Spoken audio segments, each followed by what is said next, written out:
Hey, everybody, welcome to the show. We are so thankful that you are here because in this particular moment, you're not just joining what is a standard podcast for the Simplified Church. You are joining into really what is a monumentous occasion. And so I am excited that you're here. And I'm excited that we get to be back together. And you might be thinking, like, why are you saying back together? Well, that's why this is a monumentous occasion. That's because the gang is back. Like, we are back in the saddle. The chickens have come home to roost, whatever bizarre metaphor you want to use to understand that this team is back together, bringing you great content to resource you, everyday pastors who are in the everyday trenches of ministry. And we are so thankful that we get to be back together. But even in all that excitement, it begs a couple of questions. Like, where did you go? What happened while you were gone? No, we weren't raptured. And depending on your eschatology, this could get weird for you. No, that didn't happen. But we're back, and we're going to get into all of that today. We're going to answer all of those questions. You're looking at the screen and you think, well, man, we've even got like a new face in the studio, and that's awesome too. We're going to answer all of your questions and then really talk a bit about, man, where Simplified Church is going, all the cool things that God has been doing here, and some of the really neat stories surrounding that. And then we're going to be setting up on what's happening next. And so, again, you're part of a great show. So thanks for listening. You're not going to want to miss a single minute of this. But before we get into all the nitty gritty, before we get into the details, we're going to take just a couple of moments and check in, because sitting across the desk from me, behind the mic, behind the Yeti, is a formidable man. He is a legend, some might say, mythological in spirit and in tenacity. But he is Josh Henry. Josh Henry is the brainchild. He is the creator of all things Simplified Church and what it means to your church in partnership and what it means in the content that we bring to pastors just like you. And so, Josh, how are you, man? It's so good to see your face. You as well. I am doing good. Did you see the intro I just gave you? And that's what you give me? That's what I got. That's all I got. It's good to see your ugly, bald face too. Well, yeah. I'm going to let that go out of Christian kindness. Okay. Well, you kind of have me in shock. I'm sitting here listening to this going, holy cow, what is he hyping here? And, well, that's what I do. I'm a hype guy. You are the hype man. Just need to get you a big clock necklace.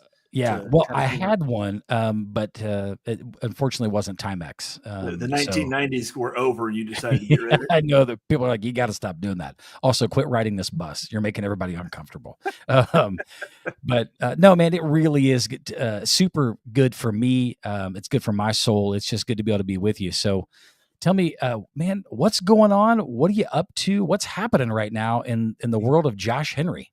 Oh, well, just trying to be the dad of teenagers. And, man, that's easy, isn't it? I tell you, it is. I have to say that just because that is the reality, that I do have two teenagers. Yeah, isn't it weird? It's a weird place to be. But I can also say I was blessed. I have been blessed. Man. I've got two. Good kids. I got two good ones, and whenever I hear parents talking about hassles they're going through or things they got, I just kind of go, okay, yep, yeah, sorry about that. Hate to hear that for you. That must be tough.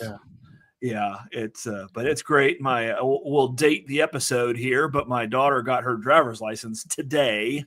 Oh, congratulations, man! Birthday. So mom did all that, taking her down to the DMV and got all that situated, and she has already gone for her first drive by herself. And this day she's been looking forward to for months is now here. Is now upon us. And now I am stressed out to the max. Yeah. So. Yeah. That's 100% real, dude. Yeah. It really is. My oldest daughter just got her temps. And so, matter of fact, later today, we're going to go spend some time on the road as I'm continuing to teach her how to drive. We're doing an interesting method where we're doing the parent driving school. And because I think I'm built for it. I mean, I've had this conversation with my daughter. I said, I think I'm actually kind of wired for this sort of thing. I think it's because I spent several years as a student pastor. So I'm student culture, student relationships, like it doesn't terrify me like it does some people. And then coaching that age group isn't scary to me. Sure. So yeah, so far so good in that department, but man, we're kind of neck and neck in this space of horrifying events that are unfolding in the life of fathers of teenagers. It is. And then the very real knowledge that the next step is upon us. I know, man. Yep. You know, my daughter will be she's just turned 16. She's finishing, we homeschool, so she's finishing up her junior and senior year this year. So I mean, we're holy smokes, guy. And we're talking about next steps for me and my wife, as you know, my son is not far behind her, and what do we do next? And what does empty nesting look like? I mean, these are real imminent conversations that I think you start over. I think you look into foster care and adoption, maybe. You know, I don't know what your situation is. Maybe a surprise baby. Who knows? But I mean, you're still a pretty young guy. You got a lot of energy in you. I think you start over, man. Yeah, we'll see. We'll see. I got a buddy of mine, man, that I go to church with, and he has now 2 sets of twins. He has 4 children under the age of 4. And it immediately went to that joke from Jim Gaffigan, where he's like, you know what having 5 children is like? He's like, imagine you're in a pool and you're drowning and you're fighting for your life and someone throws you a baby. It's like, oh man, that's gotta be what he's going through right now. Yep. Man. But that's an exciting season, dude, that you're in with, you know, big milestone moments, things you get to celebrate with your kiddos. It's been good. Life is good, I can say. So that's good, man. Absolutely. Well, dude, we are back together in the Simplify studio, and I don't want to keep our listeners on pins and needles because I know they're asking the questions like, man, you guys have been gone for a while, you're back. And I would like to inform them, I want to bring them on the inside, maybe a little peek behind the curtain. Since we've, you know, kind of finished up. And so if you're watching on YouTube, this is roughly episode 35 that's on YouTube. But if you're listening online at any of the places that you get your podcast, I mean, you're at episode 85. It's just where you're at there. So I mean, we've gotten, you know, dozens and dozens of episodes under our belt. And so now we're back here with episode 85. What's taken place between 84 and 85? A year. It has been a year. Yes, it has, man. It has been quite the ride, and so I guess it is official. You know, obviously it's been a year into it, so it better be. We were acquired as a company by ACS Technologies, and so it was just a really cool partnership that obviously God had His hands all over, and wasn't something I was looking for, or expecting. But at the end of the day, once we really started talking about it and hearing their heart for ministry, where they want to go to serve churches, how they want to serve churches, and what we had already been doing, it was a no-brainer partnership to come together and kind of integrate our system into their tools. That's awesome, man. So for our listeners that may be very unfamiliar with ACS Technologies and what that looks like for them, give us a little bit of an inside scoop as to, you know, who this company is. What is it like? What do they provide? How do they serve churches? Yeah. So they have a huge ecosystem. So they are actually one of the OGs, you might say, as it stands with church technology. There was a group of guys that built the first iteration of their software was built in 1978. Holy smokes. And I can do the simple math on that. That means they're 46 years old. Yeah. Because another milestone occurred in 1978 that we can leave nameless. But so they have been around. They've been helping churches utilize technology for a long time. And, through ups and downs and curveballs, as you can imagine, in trying to navigate church and all that. So they are the makers, going back, they had a technology that was called ACS. That was the software. They still have a version of it that's out there that a lot of churches are using. They are also the makers of Realm Connect, Realm Accounting. Wow. those web-based church management systems. Also, they own Ministry Platform, which is a very robust church management system, designed to go more after the mega and the giga church Okay. folks, where they can actually get in and pretty. The way I understand it, the ecosystem's so big, I still don't even know all the stuff we have. Just kind of where I focus, but pretty much makes it a fully customizable CHMS for a church to use. So, a lot of stuff going on. So really, a big player in that church space that maybe a little bit flying under the radar to some of the other big names that are in the industry that are maybe a little more flashy in marketing and pushing some stuff out. Yeah, so there was obviously a lot about what they were doing and their heartbeat to serve churches that was attractive to you. And so what kind of what precipitated that conversation? Like what about their desire to serve churches and Simplify Church's desire to partner with churches? What did you see there that said, we've got to do this?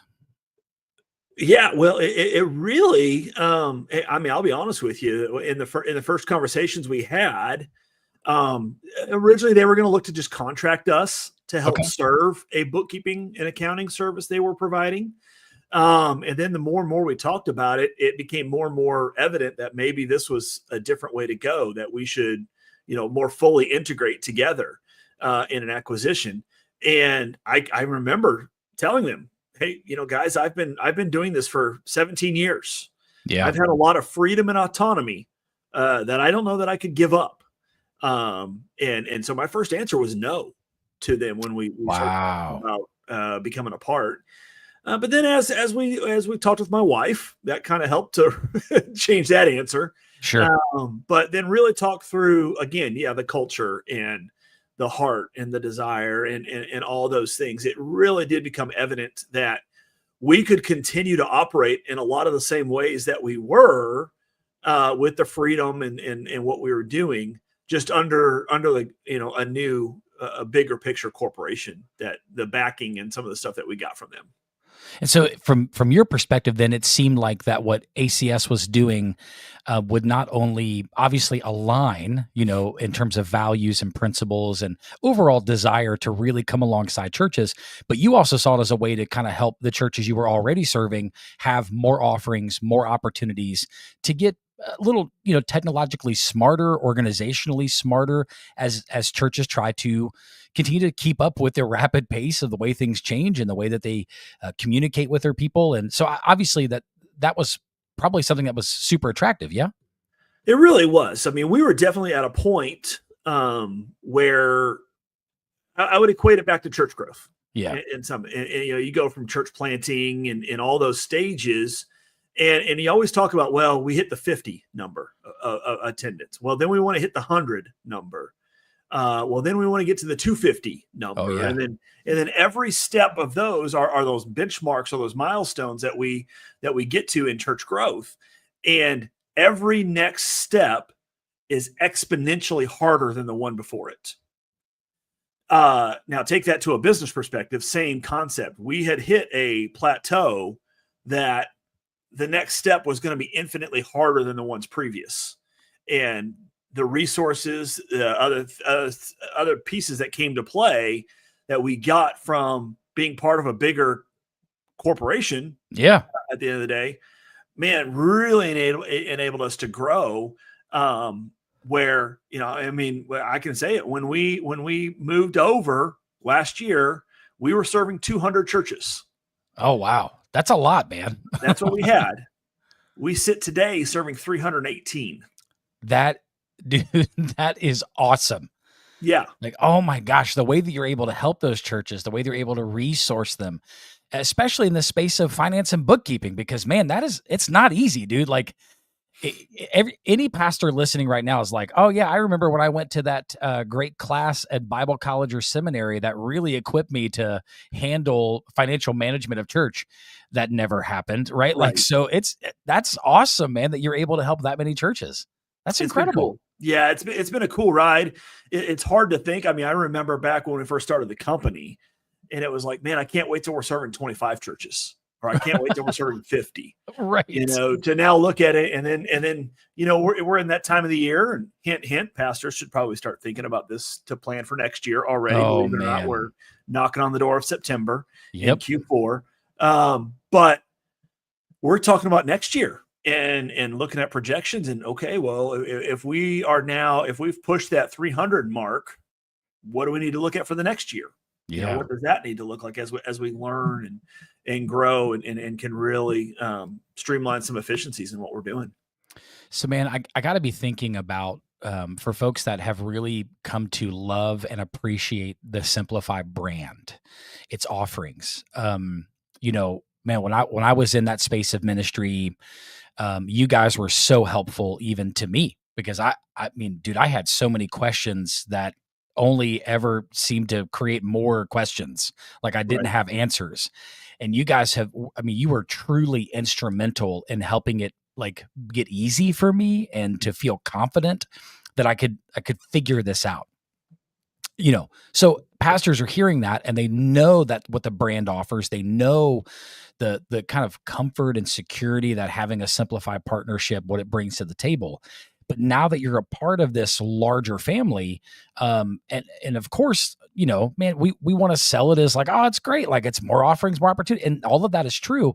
But what does this truly mean though for the Simplify brand, and what's changing? What's stuff that pastors can be looking forward to? Like what's on the horizon there? Yeah, well, it's really neat. I actually had a conversation just today with some of my leadership team, and I don't know the exact way to use it's a phrase or a saying or whatever, but it's a rising tide raises all ships. Yeah. I don't know the right way to say that. Yeah, I think you got close enough for it to make sense. But that's kind of where we're at, in that everything we're doing internally, we've got 4 or 5 different areas that all have to grow together. Yeah. And so what we're doing in our Kickstart program to start new churches that are just getting started with our bookkeeping service, and they're coming on. So what does that look like? How many churches at a time can it handle? Well, that implies we need more bookkeepers to help that growth. Well, that then implies we need more the system to improve and things like that. So really what we're doing is getting down to where I have now a team of developers that I can work with. And so we can move faster on some of our development work of what we're doing, getting it more to where, to your point, most churches, there's not a how-to book on how to do church accounting and bookkeeping. It doesn't exist. Yeah. And again, like you already said, they don't teach it to you in seminary as pastor, but they expect you to be a part of it. Yeah. And so most pastors the option they have is to find a volunteer and hope they know what they're doing. And then wonder why we go through bookkeepers every 2 or 3 years. And, you end up with a Frankenstein financial system. Yep. But so what we're able to do now is really dive into that whole idea of Simplify. How can we get information from the church to your reports in a way that I really don't need anybody on the church's end that knows what they're doing as it pertains to bookkeeping and accounting, or using software, or what is a debit, what is a credit, what's an expense line, what's a chart of any of that kind of stuff. Can you open the mail, shoot a photo of it, and tell me to pay the bill? Yeah. That's all we got. That's all we need, and working with a new app we are releasing, and just lots of different ways that we're just streamlining what the church is doing so that we're giving them everything in a system that's designed for them, not just taking bits and pieces of somebody else's system and sharing it together. Yeah. And that's huge, man, because to your point, there, depending on how like a church is structured, and pastors, as you're listening to this, you might identify with various different kind of models, but sometimes pastors aren't really involved in the budgeting process other than submitting what they think they're going to spend on their particular area of ministry or responsibility. Like sometimes that's the model that you're in, but that can also be a super frustrating model, because for those pastors, they know they've got a big vision that God's given them on where their church needs to go, how they want to continue to uniquely reach the people in their area. And it can feel like you're hamstrung. It can feel like there's no real opportunity to cast vision into that.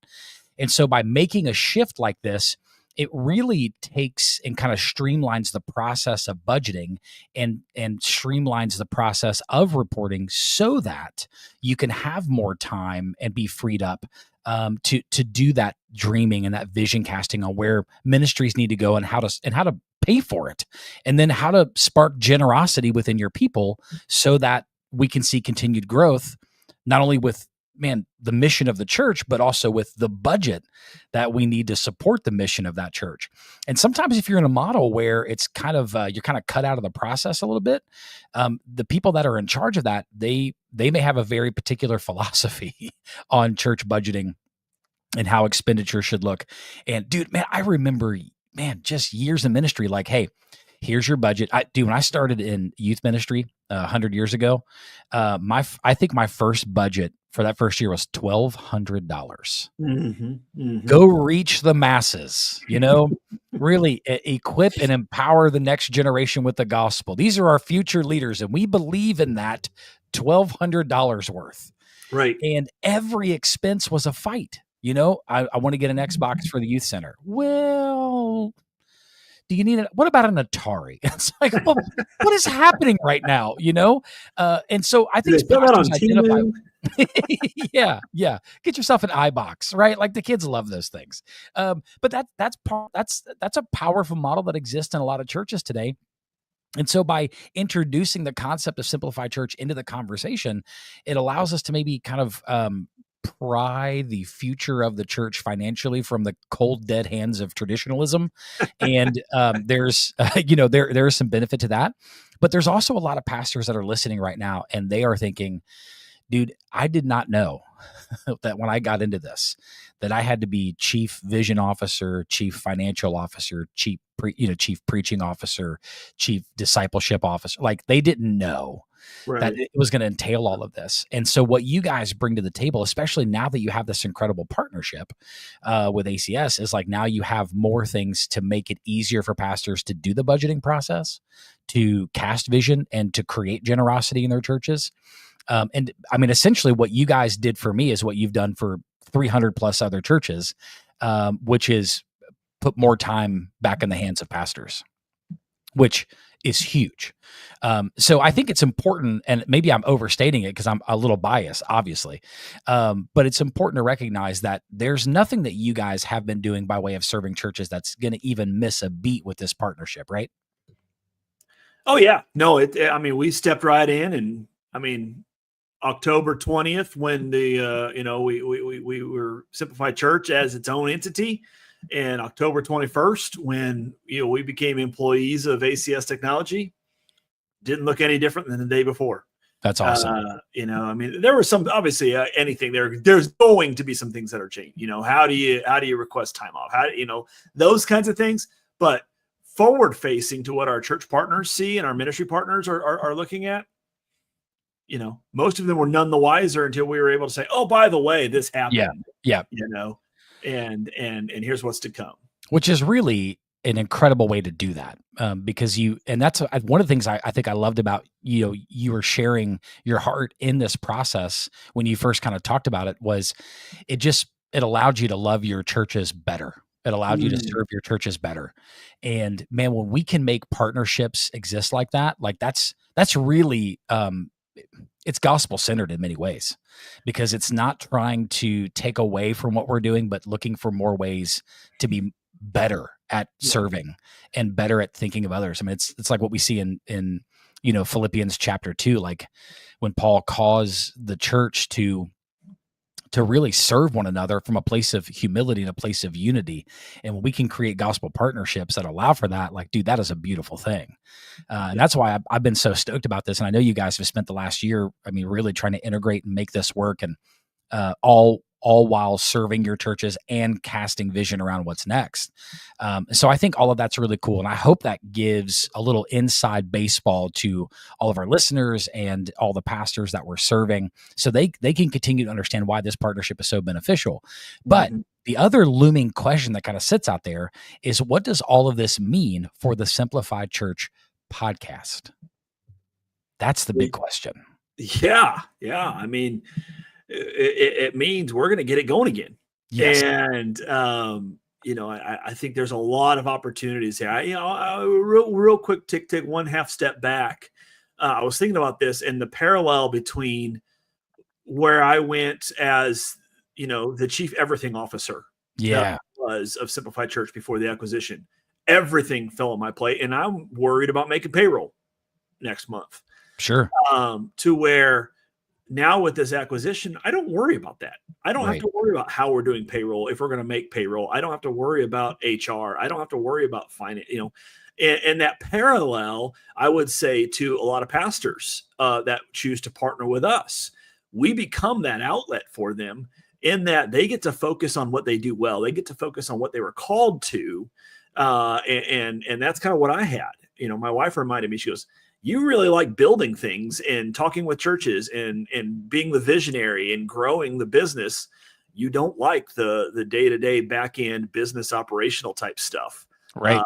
And I would say very, very similarly to pastors, preaching, teaching, reaching people, growing the church, reaching that community, not worrying about the back office operations that have to happen to keep the lights on at your church.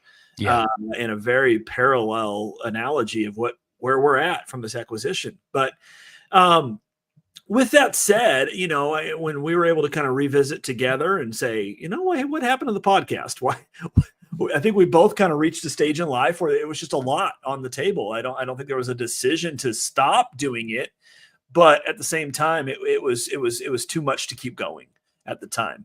But I think now we're in a situation where we really have some stuff now to serve churches, and we really have some ways that we can interact. I think there's a lot of resources that we have internally, meaning what you and I provide from years of ministry experience and the partnerships and the guys that we know and the friends that we have. But then now to bring in, 40 plus years of ministry experience in a company that's been doing and serving churches as well. Yep. So all those things that we're able to provide now in a much broader ecosystem of churches, to just help churches do ministry better, and taking that everyday pastor that, it's most of us, we're not going to be we're not the mega church pastor. I mean, you take those guys that are writing books and that you hear about, and, they're the popular pastors, but you could fit those guys on 747. You ain't kidding. The rest of us are in the trenches doing it day in and day out. And this is where God's put us. And we want to better equip those guys to just in real practical, pragmatic things that help ministry happen.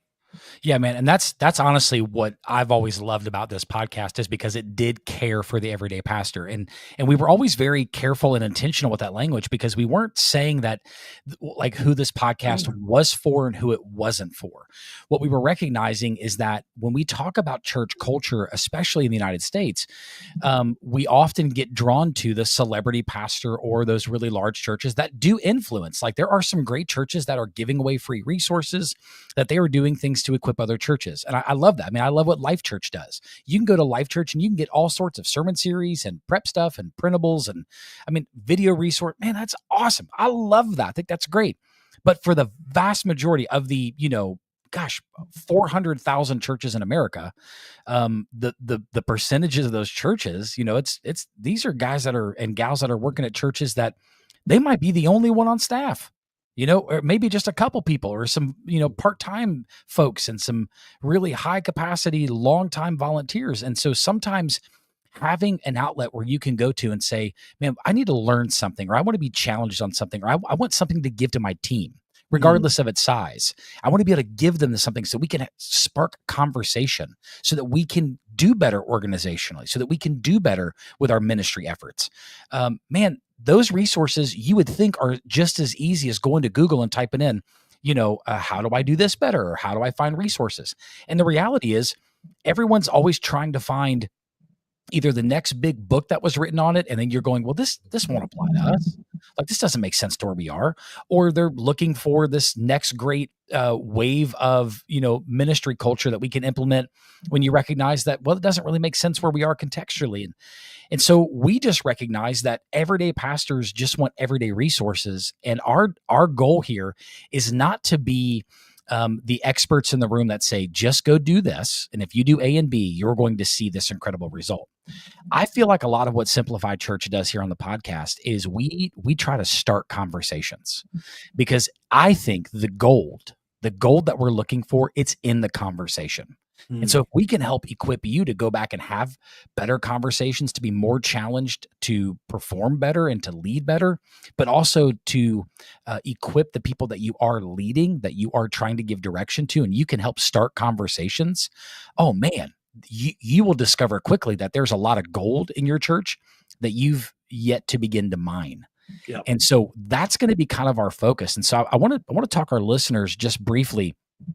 I want to kind of talk them through some things we're going to be focusing on as Simplify Podcast as we move forward. So we've got kind of 4 or 5 areas we're going to be touching on as we move forward, and that way you guys can know what to be looking for and how we're going to be serving you, because we really are like we're not doing this just for our health. Like we believe in pastors, and so we are going to be talking about finances on the show, and we're going to talk about that because it's important and it matters, and we're going to be hitting on practical things that maybe you knew, maybe you didn't know, and what are some steps that you can take to improve the overall financial picture of your church. We're going to be talking about relational leadership. And what does that look like? Talking things about spiritual leadership and organizational leadership, how to actively use technology in your ministry, which is an area that churches are, man, you start talking about the use of AI and ChatGPT and some of these other resources, churches are kind of scratching their head like, what can we do? And so we're going to be introducing various people, various concepts, various ideas, starting conversations in some of these spaces that I think can be really, really powerful for you as you lead your church. Because again, man, if we can put something in your hands that helps you lead your church better, then we feel like it's a win. I mean, is that a fair assessment? 100%. 100%. Yep. I like when you agree with me. It just makes me so happy. How great would it have been had I just given that whole discourse and you'd have been like, nope. Yeah. No. Well, Mike, I Wrong meant to tell again. you, I've been thinking a little bit differently now. Yeah. Also, this is our final episode here on the Simplify Podcast. Welcome back and see yeah. you. Yeah. No, I think it's going to be really cool, man. And I'm excited. On next week's episode, we're going to be talking about some of the changes that are existing within the Simplify brand and within the family, that things that you guys are doing, some new tools that you're rolling out. So we're going to get into some of those kind of specifics, and we're going to look at some of those kind of financial tools that are available through Simplify.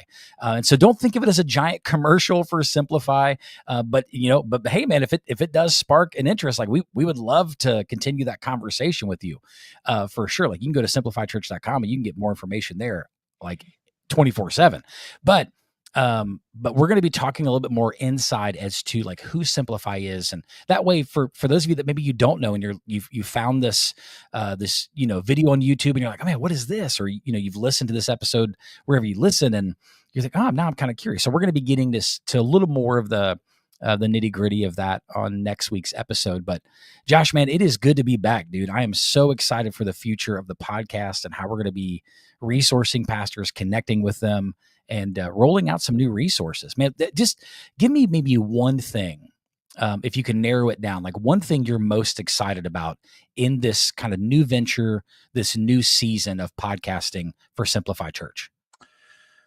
Yeah, I think really it's equipping pastors. It's really getting to those things that pastors just, what is it? They don't know what they don't know. Yeah. And I think if we can do more to just be equippers, be the guys that just can give you the resources, the information, the practical information. I mean, one of the things I really want to get into, I mean, churches that, I use AI on a daily basis at this point. And, I know there's a different comfort level that lots of people have. And sure, I'm always amazed at some level when I talk to guys, realize how far ahead on some of the AI spectrums that I am. And so help to equip pastors on how to use AI practically in ministry. What are those resources that are available? Had a chat with a pastor today, just on a discovery call. And this guy was he was an accountant, so he was a little more astute financially. But when he got to talking about their financial setup, I'm just dumbfounded. And they had about 6 different tools in place, and so it's a church with five sub ministries. Oh, dang. All have their own 501c3s, all have their own credit cards. Some of them have multiple credit cards, multiple banks, and he's trying to put it all together. And I was easily able to say, I know this sounds self-serving and cliche, but I have the whole answer for you. And It's all in one place. We have it all here to handle everything you're doing.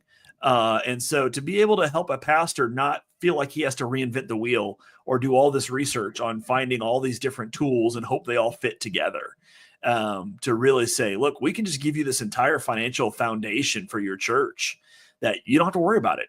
And it's just done for you. And so those are some of the cool things. I know I'm getting somewhat in the weeds. No, it's okay, man. It's good. To really be able to just kind of say, hey, check out our podcast.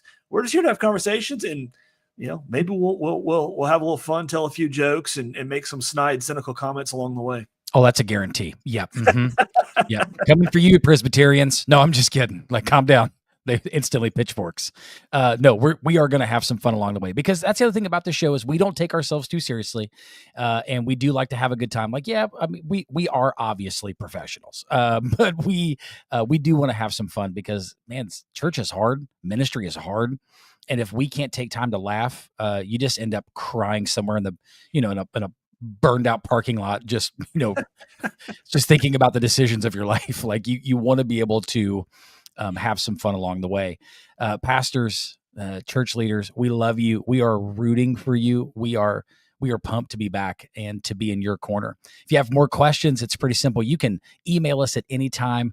If you have a question, if it's something specific you want to know more about, podcast@simplifychurch.com is the way to do that. If you want to know more information about what we offer and how we can support your church, how we can help, get things done for you, so that you can have more time to focus on the things God's called you to do, just head over to simplifychurch.com, and we will have all the answers. You can set up a demo call right there. And man, Josh would love to get connected with you. Thanks for listening, everybody. We'll see you next week. Thanks, guys.